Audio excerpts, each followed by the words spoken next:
할렐루야. 오늘 주일 말씀 함께 나누도록 하겠습니다. 오늘 말씀은 누가복음 13장 4절과 5절에 있는 말씀을 제가 읽어드리겠습니다. 또 실로암에서 망대가 무너져 치여 죽은 18사람이 예루살렘에 거한 다른 모든 사람보다 죄가 더 있는 줄 아느냐. 너에게 이르노니 아니라. 너희도 만일 회개하지 아니하면 다 이와 같이 망하리라. 아멘. 사랑하는 성도 여러분, 반갑습니다. 오늘도 주일 아침인데요. 하나님 은혜가 우리 성도님들과 함께 하시고 또 우리 10월 한 달도 믿음으로 승리하는 복된 한 주간 되시기를 주의 이름으로 축원드립니다. 아멘. 오늘 말씀은 재난을 이기는 그리스도인이라는 제목으로 말씀을 준비를 했습니다. 현재 우리는 재난 가운데 살아가고 있죠. 코로나라고 하는 재난이 우리나라 서울 수도권 또 지방 제주도에 이르기까지 구석구석을 다 공격을 하고 있습니다. 물론 감염이 없는 곳들도 있지만 그런 곳에서조차도 마스크를 꼭 쓰고 다니고 서로 안전거리나 이런 것들을 많이 지키려고 애를 쓰고 있습니다. 저도 이제 가끔 서울을 가보면은 사람들을 거리에서 봐요. 다 마스크를 다 잘 쓰고 다니시더라고요. 대부분요. 그리고 지방을 내려가서도 보면은 사람들이 굉장히 방역을 잘 하고 있는 것들을 보게 됩니다. 그래서 우리 모두가 다 지금 재난의 그런 현장 가운데 우리가 살아가고 있다. 그것을 보게 됩니다. 8일이었던 걸로 알고 있는데요. 8일에 울산에서 굉장히 큰 불이 일어나게 됐습니다. 주상복합 아파트인데요. 33층의 아파트에서 불이 났습니다. 여러 가지 원인을 보니까 3층에서 불이 났다, 12층에서 불이 났다, 여러 가지 뉴스들이 나오고 있는데 아무튼 굉장히 큰 불이 났습니다. 그리고 울산 지역에 굉장히 바람이 그날 강했기 때문에 11시 7분에서 시작한 그 불이 무려 15시간 동안에 이제 계속 불이 나게 되어서 겨우겨우 불을 끈 것을 보게 되었습니다. 그 모습을 보면서 저는 떠오른 말씀이 오늘 누가복음 13장에 나와 있는 실로암 망대 붕괴 사건이 떠올랐습니다. 왜 이 말씀이 무슨 말씀이냐면은 사람들이 와서 예수님께 어떤 사건에 대해서 이야기를 합니다. 그건 뭐냐면은 빌라도가 그 당시에 총독이었죠. 이 갈릴리 사람들이 반란을 일으켰는데 그 사람들을 처형을 하고 그 피를 제단에 이렇게 불태워서 제물로 한 일들이 일어나게 되었습니다. 그러니까 사람들이 수근수근 거리는 거죠. 저 사람들은 왜 이렇게 죽게 되었고 그 죽음의 피를 이방인들이 제물로 사용을 했는가. 그랬더니 예수님께서 하신 말씀이 2절인데 너희는 이 갈릴리 사람들이 이같이 해 받음으로, 그 제단에 죽은 사람들이겠죠. 다른 모든 갈릴리 사람보다 죄가 더 있는 줄 아느냐. 그 사람들이 이렇게 고난을 당하고 죽었는데 더 죄가 많아서 그런 고난을 당한 것으로 알고 있느냐? 그거 아니다. 너희에게 말하는데 너희도 만일 회개하지 아니하면 다 이와 같이 망하리라 라고 말씀을 하셨고, 그 다음에 실로암의 망대가 무너져서 이 18명이 죽은 사건을 이야기합니다. 지금 우리가 굉장히 고층 빌딩에 살고 있기 때문에 그런 사람이 18명 죽은 게 큰 사건이 아닐 수도 있지만 그 당시에 18명이 죽은 사건은 굉장히 큰 이슈를 일으켰던 사건임에 틀림이 없습니다. 그래서 예수님께서 그 망대를 고치려고 하는 보수 작업을 하다가 18명이 죽었는데 그 18명의 사람들을 바라보면 사람들이 또 생각을 한 거죠. 야, 저 사람들 무슨 죄를 졌길래 저렇게 죽게 되었을까? 그때 예수님 하신 말씀이 예루살렘에 거한 다른 모든 사람보다 이 사람들이 더 죄가 많지 않다는 것입니다. 그러면서 너희도 만일 회개하지 아니하면 다 이와 같이 망할 것이다 라고 하며 그 재난 가운데 예수님 말씀하신 그 태도에 대한 것들로 우리가 한번 묵상을 살펴보도록 하겠습니다. 자, 첫 번째로 우리가 재난을 대처하는 그리스도인의 자세는 너무 쉽게 하나님의 심판이라는 단어를 쓰지 말라는 것입니다. 오늘 예수님이 그 두 가지 사건, 이 빌라도가 어떤 사람들을 갈릴리 사람들을 죽여서 피를 섞은 그 사건의 피해자들에게 하나님의 심판이라고 얘기하지 않으셨다는 거예요. 또 실로암의 망대, 높은 그 전망대를 만들어 놨는데 그 망대에서 떨어져 죽은 사람을 바라보고 예수님이 그거 하나님의 심판이다라고 말하지 아니하셨다는 것입니다. 우리는 하나님이 아니죠. 그렇기 때문에 어떤 사건에 대해서 정확하게 그걸 말할 수 있는 그런 능력이 없는 연약한 존재라는 것을 우리가 알고 계셔야 된다는 것입니다. 그래서 여러 가지 심판에 대한 말을 하고 싶은 그 욕구가 우리에게 늘 있습니다. 그러나 우리가 그렇게 말하기보다는 침묵하는 것이 더 옳은 것입니다. 시편에 보면은 내가 잠잠하고 입을 열지 아니하면 주께서 이를 행하신 까닭이니이다. 하나님이 어떤 일을 행하셨다고 이제 시편 39편 9절에 있는 시인이 이야기를 해요. 주께서 일을 행하셨다.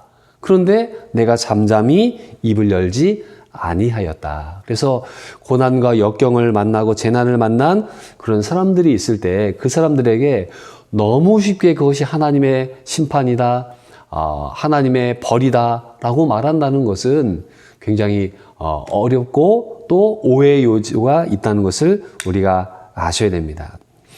설교자들은 남들이 하지 못하는 말들을 하고 싶은 욕망들이 있습니다. 그래서 야, 그거는 하나님의 심판이야, 하나님의 그 징조야 라고 말하면은 또 이 설교가 굉장히 높이 올라가는 것 같은 유혹을 받기가 쉽습니다. 그래서 우리가 하나님의 심판이라는 단어는 정말 조심조심해서 사용해야 한다는 것을 우리가 아셔야 돼요.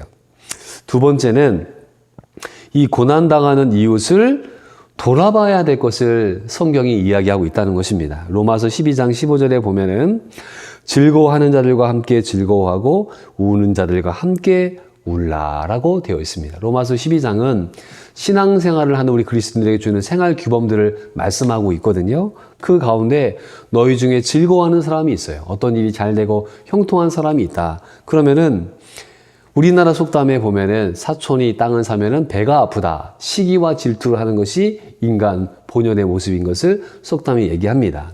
그러나 우리 그리스도인들은 즐거워하는 사람을 보게 됐을 때 함께 즐거워하고 찬양하며 그 사람을 축복하는 그런 영적인 훈련들을 해야 되고요. 반대로 우는 자들이 있습니다. 여기 재난당한 사람들이 우는 사람들이죠. 실로암 망대에서 18명이 죽었는데 그 가족들이 얼마나 울고 있겠습니까? 그러면은 그 사람들에게 하나님의 심판이다, 하나님의 징벌이다, 그거 말하지 말고 우는 자들과 함께 울면서 그들의 감정을 위로해야 될 것을 성경이 말씀하고 있는 것입니다. 누가복음 10장 34절을 보면은 거기에 강도 맞은 한 사람의 이야기가 나옵니다. 예루살렘에서 여리고로 내려가다가 강도가 나타나서 어떤 사람을 두들겨 패고 옷도 빼앗고 거의 반 죽게 만들어 놨습니다. 레위인도 지나가고 제사장도 지나가는데 그때 한 사마리아 사람이 이 사람에게 가죠. 34절을 보니까 가까이 가서 기름과 포도주를 그 상처에 붓고 싸매고 자기 짐승에 태워 주막으로 데리고 가서 돌보아 주니라. 이 사람은 그 고난당하고 재난당한 그 사람에게 가까이 가서 그를 응급조치를 합니다. 포도주로 상처를 닦아주고 그리고 그를 싸매고 그리고 짐승에 태워서 이제 주막으로 표현되어 있는데요. 뭐 여관 같은 데시겠죠. 그런데 이 사람을 데리고 가서 돌보아주고 또 떠날 때 돈을 더 주면서 더 돈이 많이 들 경우에는 내가 나중에 갚겠다라고 얘기하며 먼 길을 떠나는 그 사람을 보게 됩니다. 선한 사마리아인의 이야기죠. 우리는 이 재난당하는 이 사람들을 보게 되었을 때 지나치는 일들이 많습니다. 그러나 그렇지 않은 사람들도 있다는 것을 우리는 아셔야 돼요. 그래서 제가 설교를 쭉 준비하면서 그 울산에 있는 그 화재 사건들을 제가 조사를 하다가 이런 뉴스를 발견을 했습니다. 그건 뭐냐면은 9일에 8일날 화재가 났죠. 근데 9일날이 되었습니다. 이제 밤 11시에 불이 나서 그 다음날 15시간 동안 불이 계속 났기 때문에 오후 3시 정도까지 불이 계속 타게 되었습니다. 그러면은 그날 밤에 불이 났으니까 11시에 불이 났으니까 그 근방에 있는 모든 소방관들이 거기에 다 모이지 않았겠습니까? 그 불이 33층까지 다 번져가지고 어마어마하게 불이 났단 말입니다. 그러면은 거기에 소방관들이 몇 명이나 왔겠습니까? 몇백 명, 또 여기 보니까 거의 계속 교대로 근무를 하셨기 때문에 굉장히 많은 분들이 오셨어요. 300명 넘은 그 뭐 울산뿐만 아니라 그 지역에 있는 그 근처에 있는 도시의 소방관들도 다 왔을 것입니다. 그래서 이 뉴스를 보니까 한 1,300명 정도가 와서 그 불을 끄게 되었습니다. 그러면은 그 불을 끌 때 그분들이 이제 밥도 먹어야 되잖아요. 불을 뭐 계속 뭐 13시간 할 수 없잖아요. 밥도 먹어야 되고 잠깐 교대하면서 쉬시기도 해야 되는데 거기는 그런 공간이 없어서 길바닥에서 이분들이 계셨다는 거예요. 그때 9일에 벤츠 딜러사인 스타 자동차라고 하는 벤츠 판매점에 있습니다. 그 사장님이 있는데 그분이 5층 규모의 그 벤츠 사무실을 운영을 하고 있다는 거예요. 그래서 그분이 이제 아침 7시에 와서 보는데 컵라면을 먹고 있는 소방대원들을 보게 되었습니다. 너무 이제 아침 7시니까 누가 어떻게 밥을 먹고 하겠어요. 그 소방관들이 몇백 명씩 거기에 있는데. 그래서 이분이 안 되겠다라고 하면서 한우국밥을 300인분 간식거리를 준비해서 왔다는 것입니다. 그리고 전시장이 있는데 어차피 차를 못 팔잖아요. 그러니까 이분이 여기를 이 소방관들이 재난본부처럼 사용할 수 있도록 이것을 다 오픈해 주셨다는 것입니다. 그래서 그날 300인분의 도시락과 간식들, 뭐 음료수라든가 뭐 여러 가지 것들이 있겠죠. 그리고 이것을 포함해서 한 1,000만 원 정도의 물품을 긴급으로 주었다는 것입니다. 자, 그래서 이 화재 가운데 한 명도 죽지 않고, 지금 물론 뭐 집은 다 전소가 되고 많은 분들이 병원에 입원을 했지만은 그래도 생명을 지키는 그런 일들을 하게 되었습니다. 한 소방관 분의 글을 읽게 되었는데요. 밤새도록 화장실도 못 가고 엉덩이 한번 붙이지 못한 상황이었다.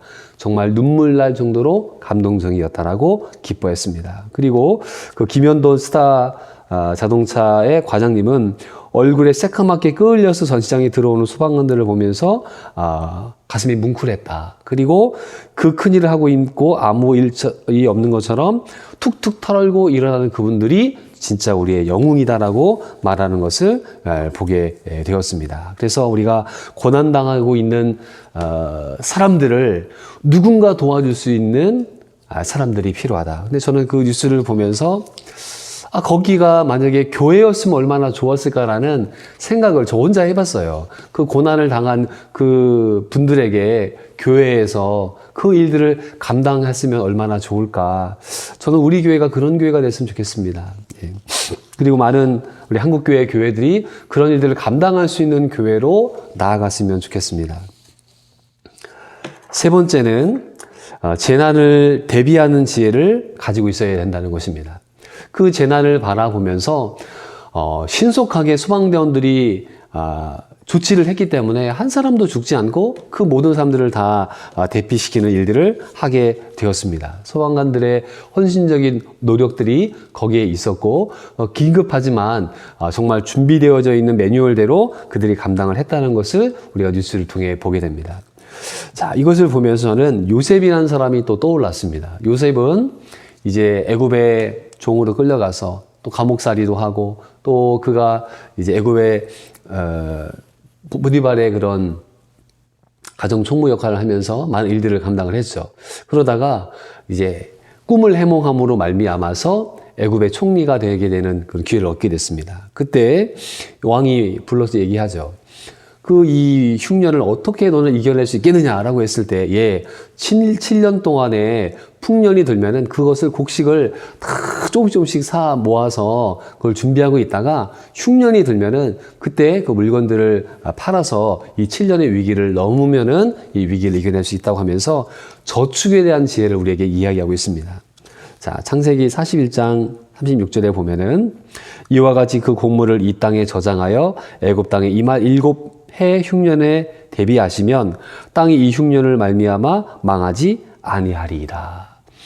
하나님께서 그냥 하늘에 쌀을 떨어뜨려 가지고 이 애굽을 살리신 것이 아니라 이 요셉이 갖고 있는 지혜로 말미암아 이 애굽을 살리고 주변에 있는 나라들을 다 살리게 된 것들을 보게 됩니다. 그래서 우리는 영적으로도 이것을 해석했을 때 열 처녀 비유를 우리가 알고 있지 않습니까? 5처녀는 기름을 준비하고 5처녀는 기름을 준비하지 못했다가 신랑이 왔을 때 그 5 지혜로운 처녀들은 따라가게 되고 그 등불이 꺼진 5 처녀들은 따라가지 못했단 말입니다. 그래서 우리는 영적으로나 육적으로나 믿음을 준비해야 되겠고 또 우리의 삶을 대비할 수 있는 지혜와 실력들을 가지고 있어야 된다는 것을 오늘도 말씀을 통해서 깨닫게 되는 것입니다. 자, 네 번째는 재난 속에서 우리가 해야 될 태도는 회개라는 것을 예수님께서 말씀하고 계세요. 오늘 말씀에 너희도 만일 회개하지 아니하면 다 이와 같이 망하리라. 예수님이 회개에 대한 말씀을 선포하셨다는 거예요. 그리고 어떤 재난과 또 여러 가지 고난을 겪게 됐을 때 다른 사람이 다른 사람을 정죄하거나 심판해 하지 말고 자기 스스로가 하나님 앞에 합당하지 못하게 살았던 삶들을 회개할 것을 말씀하고 있다는 것입니다. 예수님은 사역 초기에 회개하라, 천국에 가까워왔느니라 라고 말씀을 하시면서 회개의 중요성들을 우리에게 말씀해 주셨고요. 요한계시록에도 보면은 물은 내가 사랑하는 자를 책망하여 징계하노니 그러므로 내가 열심을 내라 회개하라. 요한계시록에도 회개의 메시지를 말씀하고 있습니다. 그래서 우리가 무엇을 회개해야 할 것인가? 그 회개의 정도가 믿음을 돌아보게 합니다. 우리가 보통 회개해야 될 부분들을 생각할 때 7가지의 마음의 죄들이 있습니다. 근데 고대 교부들이 만든 기본적인 회개의 목록이었는데 그때 보면은 교만이 있어요. 교만. 내가 하나님 앞에 교만하게 산 것들 하나님 용서해 주십시오. 또 거기에 질투가 있습니다. 다른 사람이 형통한 것에 대해서 마음에 질투하는 것들 용서해 주십시오. 또 마음에 분노가 있습니다. 분노하다 보면은 화를 나게 되고 화를 내다 보면은 실수를 하고 심지어 사람을 죽이는 경우들이 있습니다. 그래서 그 분노에 대한 것들을 회개하라. 또 탐심, 지나친 욕심을 갖고 있는 거죠. 예, 하나님께 주시는 한도 내에서 우리가 살아가야 되는데 그것을 넘어가는 탐심을 갖게 돼요. 예, 그것을 하나님께서 회개하라고 말씀하시고요. 탐식이 있습니다. 탐식은 지나치게 많은 음식에 대한 욕심을 갖는 것. 그러면은 몸에 병이 또 생기게 되고 또 어려움이 있습니다. 또 게으름, 정욕 이런 것들은 우리의 마음의 병이라고 할 수 있는 것들이 있어요. 이런 것들을 회개할 것을 고대 교부들이 우리에게 알려줬습니다. 그래서 하나님 우리 마음 가운데 이런 회개의 덕목들을 우리가 가지고 기도를 해야 되겠고요. 또 오늘날의 불신자들에게는 무신론이 너무나 팽배해 있습니다. 무신론자들. 또 냉담, 무관심이 보통 사람들의 마음 가운데 있습니다. 그래서 말세가 되면은 사랑이 식어져 간다고 얘기하거든요. 그래서 다른 사람에 대한 배려와 관심들이 점점 사라져버리는 시대를 우리가 살아가고 있습니다. 그 외에 우리가 십계명을 놓고도 회개해야 되겠죠. 우상에 대한 부분들 많이 있습니다. 그래서 우리가 재난을 겪게 되었을 때는 그 재난 가운데 하나님께 회개해야 될 것이 무엇인지를 돌아보는 시간들을 가질 필요들이 있습니다. 말씀을 정리하겠습니다. 오늘 재난을 이기는 그리스도인의 자세라는 제목으로 말씀을 준비하면서 실로암 망대에 18명의 낙상 사고로 죽은 사람들, 그리고 8일날 울산에 있었던 그 큰 화재로 인해서 정말 슬픔을 당한 분들의 마음들을 생각해 보았습니다. 그래서 우리가 재난이라는 것은 그 누구도 당하고 싶지 않습니다. 그러나 인생에는 수많은 재난과 역경들이 있기 때문에 그 재난을 어떻게 이겨내야 될까 말씀을 묵상하는 가운데 4가지를 말씀드렸습니다. 너무 쉽게 하나님의 심판이라는 단어를 우리가 쓰지 말아야 되겠다. 2번째, 고난당하는 이웃들이 있다면은 개인과 또 교회가 또 지역 사회가 국가가 도와야 되겠다. 그러기 위해서는 재난을 대비하는 지혜를 가지고서 그 위기를 준비해야 되겠다. 마지막으로는 그 재난을 만났을 때 하나님이 주시는 영적인 경고들을 깨닫고 우리가 회개하는 자세를 가지라고 오늘 예수님께서 말씀하고 있습니다. 그래서 너 회개해야 돼. 그 말 할 필요 없는 거예요. 스스로가 회개함으로 말미암아 하나님께로 갈 수 있다면은 그런 재난 가운데 하나님의 위로와 하나님의 인도하심이 있으리라 믿습니다. 말씀을 맺겠습니다. 우리 사랑하는 성도 여러분, 우리의 인생에 재난이 오지 않았으면 좋겠습니다. 그러나 그 재난들이 끊임없이 찾아오는 것이 우리의 인생이기 때문에 우리가 원하지 않는 수많은 사건 사고 가운데 하나님 우리를 도우시고 보호하여 주시고 그리고 그 위기를 만났을 때 이겨낼 수 있는 믿음과 지혜가 있으시기를 주의 이름으로 축원드립니다. 아멘. 기도하겠습니다. 사랑이 많으신 하나님 아버지 감사합니다. 오늘 실로암 망대에 무너진 사건을 통해서 사람들에게 예수님이 주시는 메시지를 돌보게 되었습니다. 하나님 우리나라에도 울산에 큰 화재가 일어나서 정말 아무것도 가지고 나오지 못하고 정말 학교를 갈 아이들은 가방도 꺼내지 못하고 또 옷 한 벌도 꺼내보지 못하고 지금 임시 숙소에서 또 배식을 받으며 생활하고 있는 우리 국민들이 있습니다. 하나님 그들을 위로하여 주셔서 우리가 그들을 정죄하지 않고 함께 울며 그들과 함께 돕고 나가기를 원합니다. 우리가 재난을 만나게 되었을 때 겸손하게 회개하며 하나님께로 돌아오는 저희들 될 수 있도록 인도하여 주시고 지금도 코로나로 말미암아 고통받고 있는 많은 사람들 주님 위로하여 주시고 이 위기를 함께 교회와 더불어 이겨낼 수 있도록 주님이 복내려 주시옵소서. 예수님의 이름으로 감사하며 기도드리옵나이다. 아멘.